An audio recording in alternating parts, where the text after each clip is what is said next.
그리고 우리나라의 이제 중국 철학하신 김충렬 교수님은 이런 주장을 하셨어요. 재가 하재와 상재의 결합이다. 그리고 하재는 지상의 중심체고 상재는 인간세를 초월한 천상의 중심체. 그래서 아까 앞에서 말한 호우선의 주장과 상통하는 면이 많습니다. 그런데 재를 상족의 씨족신이자 지고신으로 보신 거예요. 씨족신이라는 것은 조상신인 거죠. 인격신인 거고, 지고신, 인격신과 천신을 통합을 해서 보신 거예요. 그리고 그 조상신에게 제사하는 자가 천하의 왕이다. 그래서 이 제사가 또 중요하죠.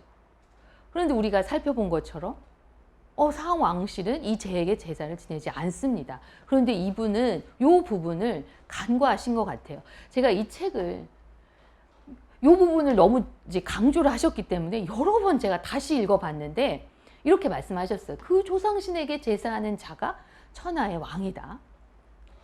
그래서 이 지고신으로 어떻게 발전을 해갔냐면 처음에는 이제 다신에서 일신에서 이제 지고신으로서 발전해 나가서 생긴 개념이 상제다.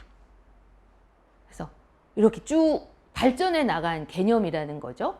그래서 인간세의 재, 하재, 하재는 천상의 재, 상재를 받드는 어떤 종적인 상하 관계를 가지고 있다. 이런 주장을 하셨습니다.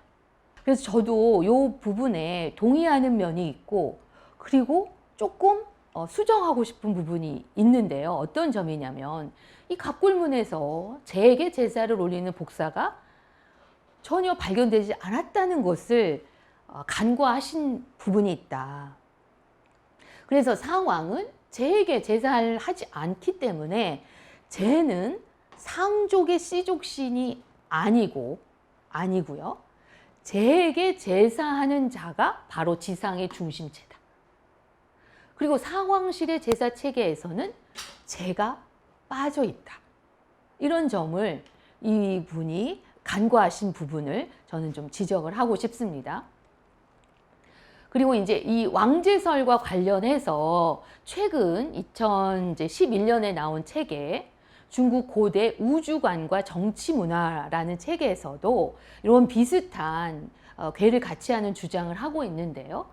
이제 이 왕애화라는 학자는 그 상대의 어떤 우주관과 그것을 반영한 정치 체계 이런 것을 분석을 하셨는데, 그래서 상주대의 우주관을 이제 사방 우주관이라고 표현을 했고, 그 우주관의 어떤 상징적인 도상이 이 도상이라고 봤습니다. 이 도상 전에 제가 보여드렸죠. 이 능가탄 유적에서 나온 이제 옥판 도상인데요.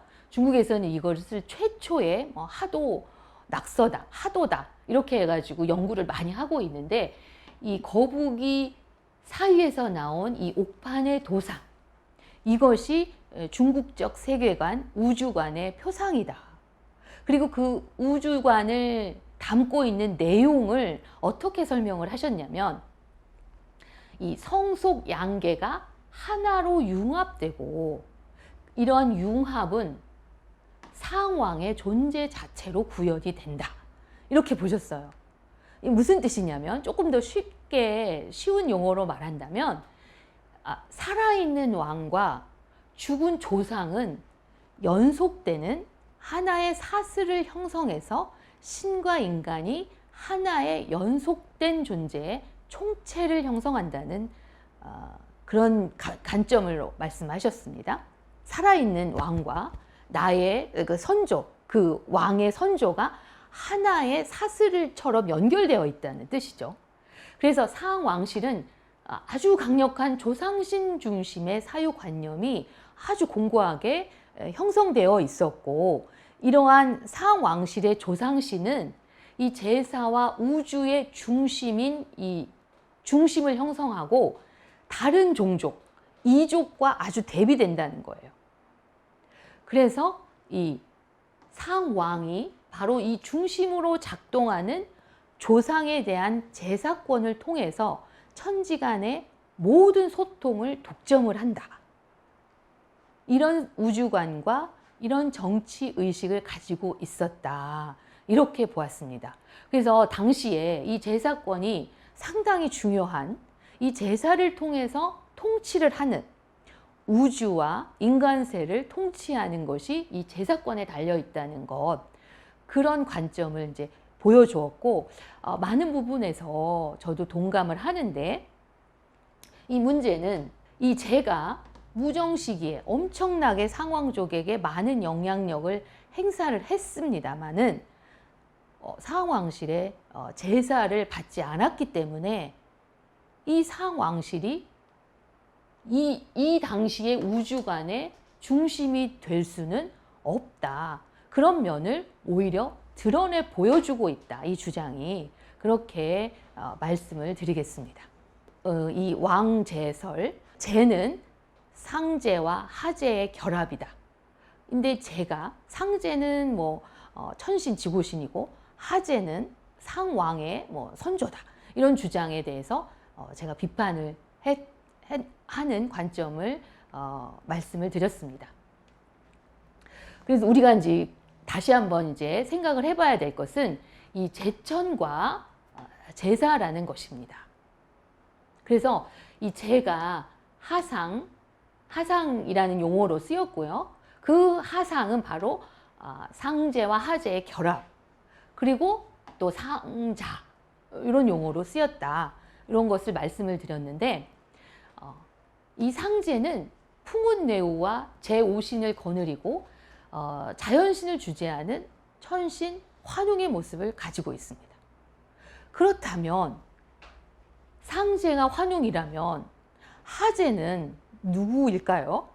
하제는 상왕실의 막강한 정치 군사력을 행사하는 방의 당대 통치자 하제 당군이다. 이렇게 볼 수밖에 없습니다. 왜냐하면 상제와 하제가 바로 연결되는 그런 관념을 이 갑골문 시기에는 다 가지고 있었기 때문에, 그것이 당대의 생사관의 특징이기 때문에 상제가 천신 환웅이라면 하제는 단군이죠. 상의 선왕이 아니라 하제는 지상의 통치자 하제 단군이다라는 의미가 됩니다. 그리고 제는 천신제사의 멍칭이잖아요. 천신에게 제사를 지내는 그런 천신의례, 제천의례의 명칭이기 때문에 방은 제천 전통이 아주 강한 나라일 것이다 라고 우리가 추정을 해보게 되는데요. 상왕실은 어떠냐면 일찍이 갑골문 시대에 이미 조상신 제사가 매우 중시가 됐고 그런 체계로 다 변화를 했습니다. 그 상왕실은 이 무정왕의 아들 시기 조갑 시기에 조상신, 그러니까 근조선공, 6대의 근조선공과 그 선왕을 중심으로 제례 개혁을 단행을 하면서 자연신 제사는 다 폐지를 했습니다. 그래서 이런 천신 제사까지도 다 폐지를 했고 오직 조상신 중심으로만 제사 체제를 혁명적인 수준으로 단행을 했기 때문에 조상신 제사 체계가 갑골문 시기에 이미 확립이 됐습니다. 그리고 제에 대한 제사권은 상왕실에서는 가지고 있지 않았고요. 상의 제천 관련 복사는 무정왕 시기에 조금 소량이 나타나지만 조갑의 제례 개혁으로 완전히 거의 사라집니다. 그래서 상왕실은 이 조상신 중심에 이미 제사 체계를 가지고 있다는 것이 드러나고, 그렇지만 제가 통치하는 어떤 지상의 통치체에서는 이런 제천 전통이 아직도 강고하게 그때까지도 강고하게 남아있는 그런 차이점이 있다. 이런 말씀을 드리겠습니다. 그래서요, 이 제천 전통 하면 우리 고대 사서에 당군조선이나 당군조선의 그 개후국들이 제천 전통이 매우 강고했다는 것을 여러 사서에서 이제 확인을 하게 되는데요. 이런 제천 전통을 통해서도 제와 이 당군 조선의 관계를 알 수가 있습니다.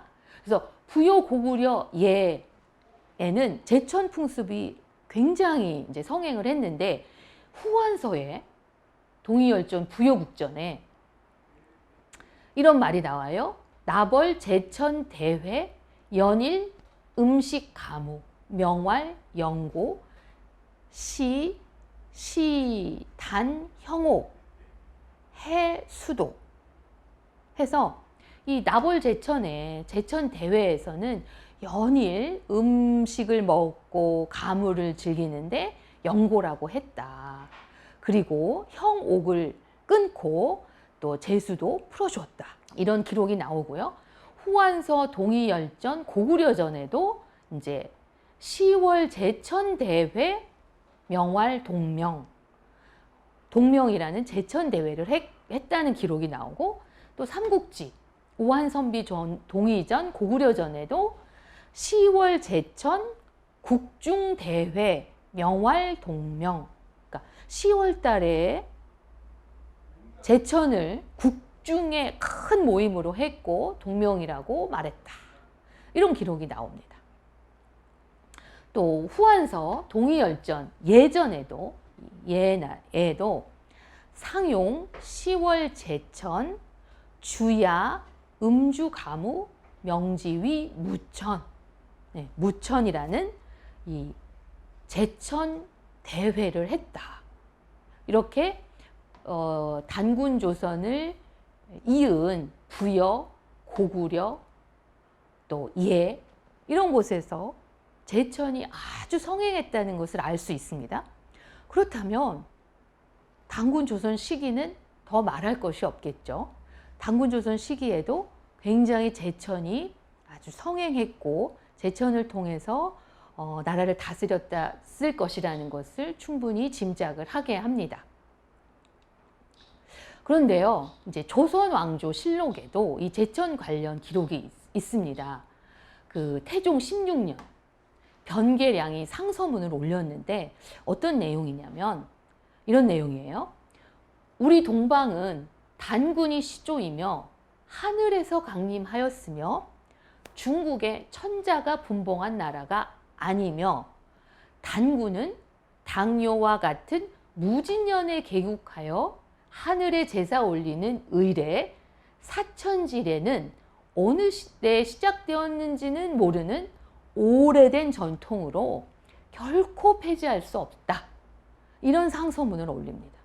그래서 이제 우리가 그 명나라에 사대를 하면서 이 제천을 폐지해야 된다, 폐지하면 절대 안 된다, 이런 이제 경론이 오갔을 때 변계량이 올린 상소문인데, 여기에 또 명확하게 단군 때부터 우리가 하늘에 제천을 올려서 절대 폐지할 수 없다, 이런 전통, 제천에 대한 강력한 전통이 조선 초기까지 계속되었다는 것을 우리가 알 수가 있습니다. 그런데 이 조선 숙종시기 이제 부계자가 쓴 규원사화에는 단군이 아니라 신시시대 때부터 제천이 행해졌다, 이런 기록이 나옵니다. 제가 한번 읽어보겠습니다. 신으로서 교육을 베푼 것은 실로 신시시의 세상으로부터이다. 단군이 이미 제천으로 교육을 세웠고 백성을 거느리고 도를 이루어서 교화한 지 수년에 거느리는 땅의 백성이 다 교화에 흡족하여 천하가 잘 다스려져 악이 없어지고 함이 없이도 다스려지게 되었으니 이것은 단군의 신령스러운 덕이 이룬 바이다. 곧 이것이 나라를 세우는 근본이었다.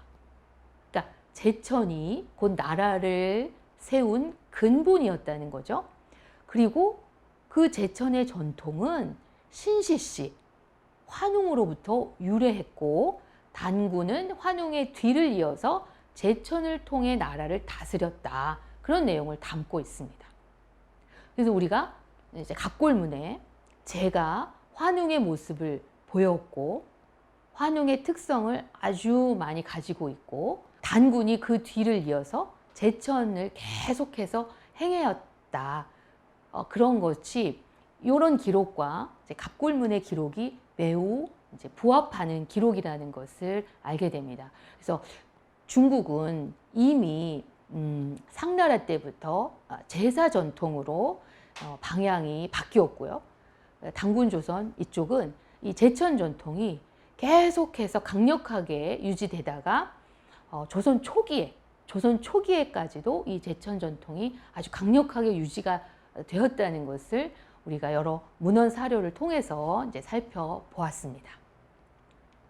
그래서 지금까지 제가 이 제 관련된 복사를 통해서 지금까지 말해진 상제 왕제설과 제가 주장하는 환웅 당군설 이것을 한번 이제 표로 정리해 봤습니다.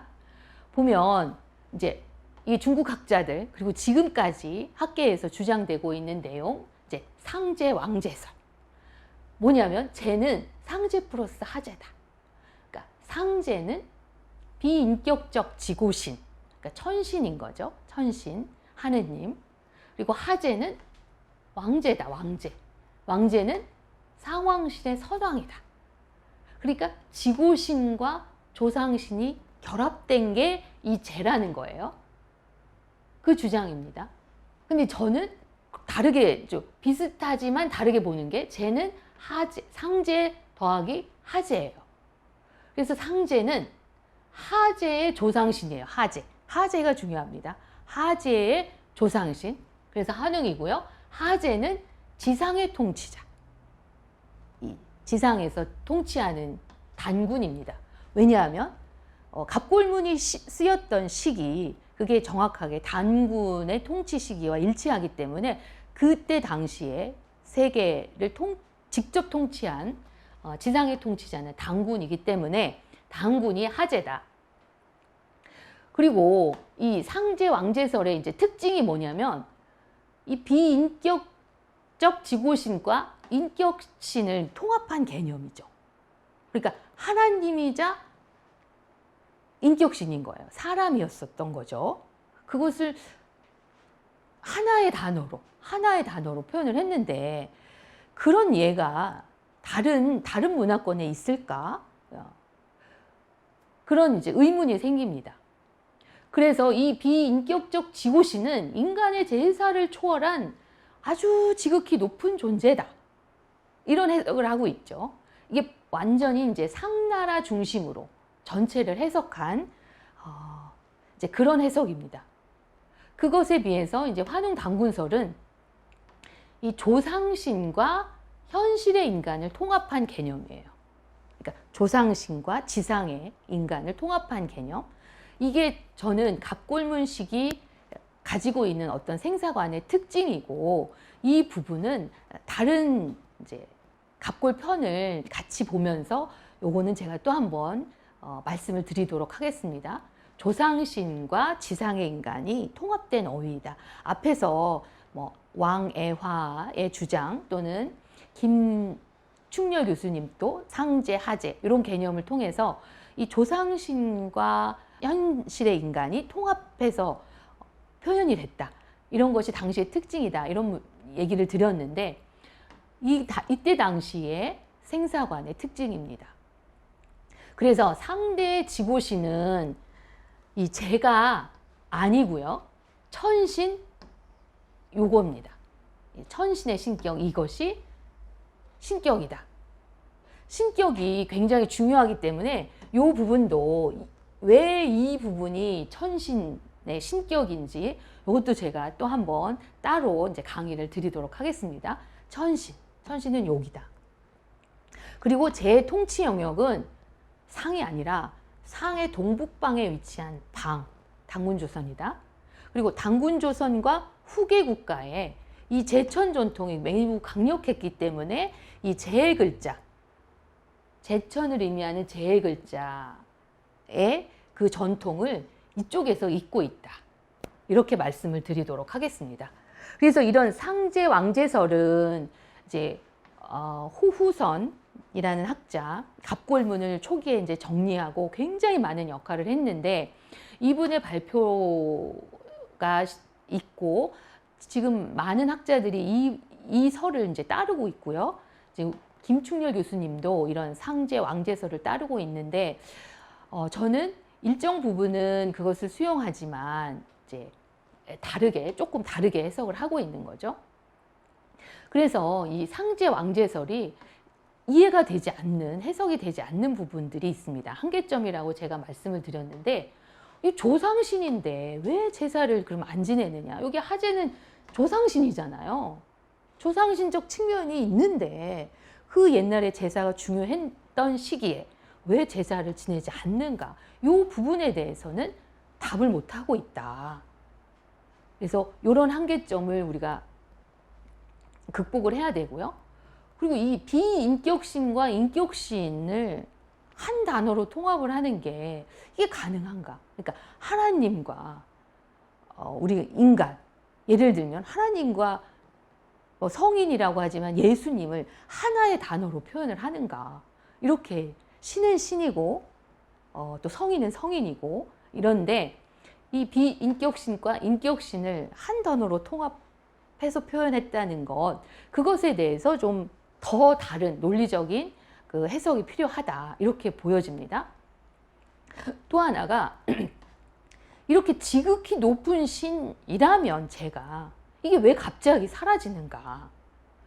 만약에 이 상족이 다 멸망을 했다면 사라질 수가 있겠죠. 지극히 높은 그 신, 예전에는 그 신을 없애버려야 그 종족이 멸망하니까, 만약에 상이 멸망을 했다면 신이 갑자기 사라질 수 있을 텐데, 자기 아들이 계승을 했는데, 그랬는데 그 나라에서 높이 받들던 신이 사라진다는 것은 그건 있을 수가 없습니다. 그래서 이 부분도 만약에 이 설을 계속 주장을 하시려면 이 부분에 대해서 다른 해석을 해 주셔야 할 것 같습니다. 그리고 이제 이 환웅당군설을 더 이제 보강하기 위해서는 이 방과 제에 관련된 그런 문헌 기록을 더 많이 찾고 재해석할 필요가 있습니다. 이런 관점이 사실은 이제 갑골문이 아니면 나오기가 어려웠기 때문에 갑골문에서는 이런 관점을 이제 찾아냈는데, 그러면 다른 시경이나 다른 이 고대 사서에, 문헌 사서에 방이나 제 관련 기록이 있는지 그것을 찾고 우리가 재검토할 필요가 있습니다. 제가 지난번에 방 관련해서 그 시경 소와 출거편에 그 방의 성을 쌓는 그 시를 이제 다시 해석을 한 경우가 있고요. 아까 좀 전에 앞에서 보여드린 그 상서에도 척방이라는 단어가, 그 문구가 있었잖아요. 방에 올라서 이제 덕의 제사를 지내고 그랬던 부분이 있는데, 그런 자료들을 더 많이 찾아서 우리가 연구할 필요가 있겠습니다. 그래서 이제 지금 이 기존 학계의 상제 왕제설과 제가 새롭게 주장하는 환웅당군설, 이런 것을 살펴봤는데요. 이제 이런 설 외에도 이 상제 왕제설과 맥을 같이 하는데, 제가 이제 상족의 조상신에서 나왔다, 이런 주장도 있습니다. 광마략이 대표적인 학자인데 상조상신 기원설도 있고, 그다음에 아까 왕애화가 주장한 어떤 성속이 종적으로 통합된 개념이다. 그런 여러 가지 이제 주장들이 있는데, 이런 주장들을 통해서 우리가 이제 갑골문을 재해석하고, 또 당시에 국제적인 어떤 관계를 통해서 상왕실 중심의 좁은 시각이 아니라 동아시아의 큰 넓은 시각으로 이 갑골 복사를 살펴보면은 더 새로운 해석이 나오고, 그곳에서 우리 한민족의 역사를 찾을 수 있다. 그런 말씀을 드리겠습니다. 이상으로 이제 재해 관련돼서 아주 긴 강의를 했는데요. 지금까지 끝까지 경청해 주셔서 너무 감사드립니다. 이상으로 강의를 마치도록 하겠습니다. 감사합니다.